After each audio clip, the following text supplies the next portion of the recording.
පොල් ගස් කපලා තියනවද වත්තේ? ඔව් පොල් ගහ කැපුවට පස්සේ කැපුම් පෘෂ්ඨයට කුඹි වහනවා ඇවි. හේතු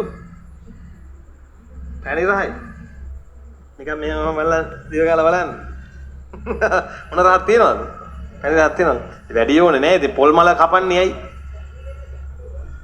පොල් මල් කපන්නේ ඇයි? රා හදන්නනේ. රා හදන්න කලින් මේ මුට්ටියට වැටෙන්නේ රාද? නෑ. මොනවද වැටෙන්නේ? ඔය කියන සුක්‍රෝස් ද්‍රාවණය වැටෙන්නේ. ඒක තමයි තෙලිජ්ජ කියලා. ඒක පැසීමට ලක් කරලා තමයි මොනව හදන්නේ? රා හදන්නේ. ඒවට අපි කියනවා පොල් රා. ඒකෙන්ම අරක්කු හැදියා ඒක. ඒක පොල් අරක්කු.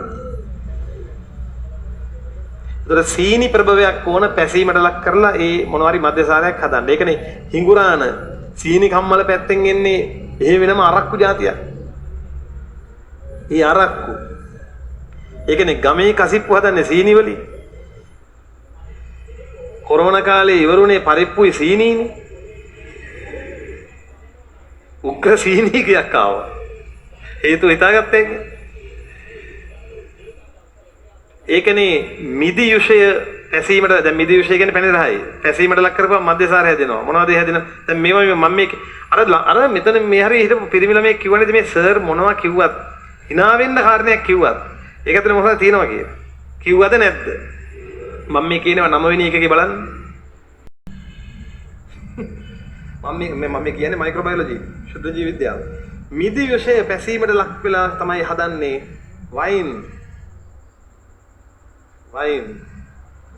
බියර් වල ඇට. බියර් වල ඇට නෙමෙයි. බියර් වල කොහෙද ඇට තියෙන්නේ? මේ බාර්ලි ඇට.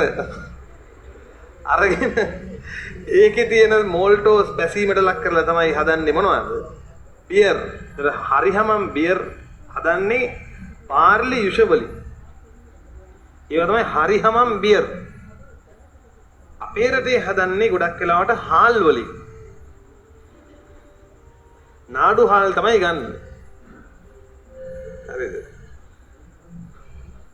දැන් කල්පනා කරනවා වෙන්න පුළුවන් ගෙදර තියෙනවනේ මේවා.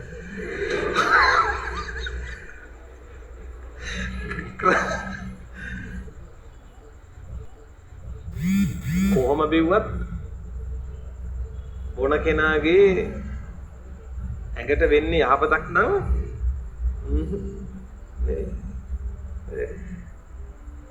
ඒ නිසා බීමට හැබැයි වෙන්න එපා කවදාකවත්. හැබැයි වෙලා නම් ඉතින් නතර කරන්න ඕනේ. අමාර කෙල්ලොත් බොනවා.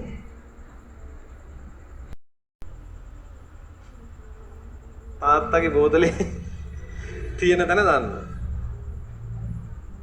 ඒකෙන් ගහනවා ටික ටික. කරන්න එපා කෙලින්ම මේ ඉතින් අර තමන්ගේ ජීවිතේට හානියක් වෙන්නේ.